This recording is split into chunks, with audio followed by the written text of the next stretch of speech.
சந்தேகம் கொள்வதில் தவறில்லை. ஆனால் அதிலே தங்கிவிடுவதுதான் மிகப்பெரிய குறையாக இருக்கிறது. தோமாவினுடைய பிரசன்னம் அங்கு இருப்பதையும் தோமாவுக்கு ஆண்டவர் இயேசு தன்னுடைய உயிர்ப்பை காட்பதையும் பார்க்கிறோம். நற்செய்தியில் தெளிவாக சொல்கிறது. ஒரு அருட்தந்தை அவர்களுடைய மறைவுரை கூட இவ்வாறு சொல்லப்பட்டது கேட்டிருக்கிறேன். எப்படின்னா, தோமா அவர்களோடு இல்லை. முன்னாடி அவர்களோடு இல்லாத பொழுது அவர்களைப் போல இவருக்கும் ஐயப்பாடு இருந்தது. ஆனால் அவரோடு இருந்தார், இயேசுவோடு அந்த நாளில் இருந்தார், அவருக்கு நம்பிக்கை பிறந்தது என்று. அதற்கு முன்பு அவருக்கு ஐயப்பாடு இருந்தது. ஒரு சந்தேகம் என்பது பாசிட்டிவாகவும் உண்டு, நெகட்டிவாகவும் உண்டு. நேர்மையான சந்தேகம் என்பது எது? விசுவாசத்திற்கு எதிரானதல்ல. நேர்மையான சந்தேகம் எப்பொழுதுமே விசுவாசத்துக்கு எதிராக இருக்காது. அது நம்மை விசுவாசத்தை நோக்கி நகர்த்தி கொண்டிருக்க வேண்டும். இவருக்கு சந்தேகம் வந்ததுலேயும் ஒரு காரணம் இருக்குது. ஏனென்றால் இயேசு கிறிஸ்துவனுடைய கொடூரமான சாவு, அவர் அவ்வளவு கொடூரமாக ஒரு நாள் முழுவதும் 9 மணியிலிருந்து 3 மணி வரை உயிரை கொஞ்சம் கொஞ்சமாக சித்திரவதை செய்து அவரை கொலை செய்யும் பொழுது இவர் எப்படி உயிர்த்தெழுவார் என்று அவர்களுக்கெல்லாம் அந்த ஐயப்பாடு வந்தது போல இவருக்கும் அந்த ஐயப்பாடு இருந்தது. அதனால் சொல்லுவாங்க, சந்தேகம் என்பதை நேர்மறையாகவும் பார்க்கலாம், எதிர்மறையாகவும் பார்க்கலாம். உதாரணத்துக்கு, நேர்மறையாக பார்ப்பது என்பதை விட எதிர்மறையாக அதை எப்படி பார்க்க முடியும் என்பதை தெரிந்து கொள்வோம்.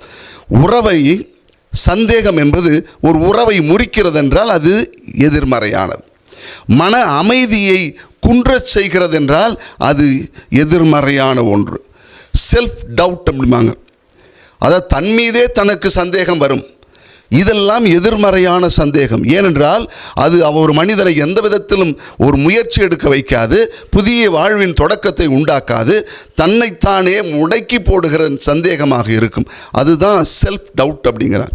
இதெல்லாம் ஒரு எதிர்மறையான சந்தேகங்கள். ஒரு சந்தேகம் என்று குடிபுகுந்து விட்டதென்றால், இது மாதிரி ஒருத்தருடைய வாழ்வில் எதிர்மறையான சந்தேகம் வந்துச்சுன்னா குடும்பம் சிதைந்து போகிறது என்று அர்த்தம். ஏன்? சந்தேகத்தை நேர்மறையாகவும் பார்க்கலாமே. அது நம்மை தெளிவு பெற கொண்டு வருகிறது. என்றால் புனித தோமையாரை போல தோமையாரின் சந்தேகம் நேர்மறையான சந்தேகம் என்று சொல்வார்கள். ஒரு உதாரணம் ஒன்று சொன்னாங்க, நல்லா புரியும் நினைக்கிறேன்.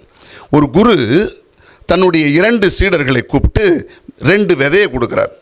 இந்த விதையை கொடுத்துருந்தான், இதை வச்சுக்கோ, நீ என்ன பண்ணுறீங்க, இதை நட்டு வளருங்க. இது எப்படிப்பட்ட செடி என்றால் அமுத கனியை கொடுக்கின்ற மரச்செடி இது. அதனால் இதை நீங்கள் என்ன பண்ணுறீங்க, நட்டு வளர்த்துட்டு வாங்க அப்படின்னார். ஒரு பையன் போனான், ஒரு சீடன். அவன் போன உடனே அதை நட்டு ஊன்றி தண்ணி ஊற்றுறான். உடனே அவனுக்கு அடுத்த நாள் ஒரு சந்தேகம் வருது. இது எப்படி அமுத கனி தருகக்கூடியதாக இருக்கும்? அந்த சந்தேகம் அவனுக்குள்ளே இருந்து அப்படி நாளடைவில் அந்த சந்தேகம் பெருசாக போச்சு. இந்த செடி விதையை ஊண்டானே கொஞ்ச நாள் ஆச்சு. விதையை ஊண்டதுக்கப்புறம் இவனுக்கு சந்தேகம் வர ஒவ்வொரு நாளும் நோண்டி பார்க்குறான். அந்த விதைக்கும் பக்கத்தில் நோண்டி பார்க்குறான், வேறு போகுதா இல்லையான்னு. இவன் மண்ணை நோண்டும் போதே மெலிசாக வந்த வேர்கள் எல்லாம் உடஞ்சி போகுது. அப்படியே கொஞ்சம் கொஞ்சமாக அந்த விதை செத்து போயிடுது. ஆனால் இன்னொருவனுக்கும் அதே போல் ஒரு சந்தேகம் வருது. இந்த அமுத கனி தரும் மரம் என்று சொல்லுகிறாரே, இது எப்படி இருக்கும் என்று தெரியாமல் உடனே என்ன பண்ணுறான், நேராக அவர்கிட்டே போய் இதை நான் என்ன செய்யறது, நீங்கள் இதை புரியல, எனக்கு இன்னும் என்ன செஞ்சால் நல்லாயிருக்கும் அப்படின்னு சந்தேகத்தில் போய் நிறைய கேள்விகளை கேட்டு தெரிஞ்சுட்டு திரும்பவும் அதை வளர்த்தெடுக்கிறான். காலங்கள் ஓடுகிறது, செடி வளர்கிறது, மரமாகிறது, நல்ல சிறந்த இனிமையான கனியை கொடுக்கிறது. அங்கே முதலில் வந்த சந்தேகம் எப்படிப்பட்டது, 2வது வந்த சந்தேகம் எப்படிப்பட்டது என்பதிலிருந்து நாம் புரிந்து கொள்ள முடியும். ஆக சந்தேகம் என்பது உங்களை செயல்படாமல் முடக்குகிறது என்று சொன்னால் அது எதிர்மறையான சந்தேகம். உண்மையை நோக்கி கொஞ்சம் கொஞ்சமாக நம்மை நகர்த்துகிறது என்றால் அது உண்மையிலேயே அது நேர்மறையான சந்தேகமாகத்தான் இருக்கும். அன்புக்குரியவர்களே, ஆக சந்தேகமே இல்லாமல் இருந்துடலாமான்னா இல்லை. எல்லன் பொருட்டாவது ஒரு ஆய்வுக்கு உட்படுத்துகிற சந்தேகங்கள் மனிதனுக்கு வந்து கொண்டே இருக்கும். ஒரு புயல் வருகிறது என்றால் ஒரு செடி தன்னுடைய வேரை ஆழமாக ஊன்ற பயன்படுத்துகிறது. ஒரு காற்று நிறைய அடிக்குது, ஒரு புயல் காற்று அடிக்குதுன்னா ஒரு செடி என்ன பண்ணும், வேருக்கு கீழே நல்ல வேரை ஊன்றதுக்கு ஓட வைக்கிறதுக்கு பார்க்கும். அதுதான் அந்த செடியினுடைய இயல்பு. நம்முடைய நம்பிக்கையில் எங்கேயாவது ஒரு இடர்பாடு சந்தேகங்கள் வருதுன்னு சொன்னால் அது நம்ம எங்கே கொண்டு வந்து சேர்க்கணும்னா அந்த நம்பிக்கையை இன்னும் ஆழப்படுத்தக்கூடியதாக இருக்கணும். இருந்த நம்பிக்கையை உடைச்சி போடக்கூடியதாக இருக்கக்கூடாது.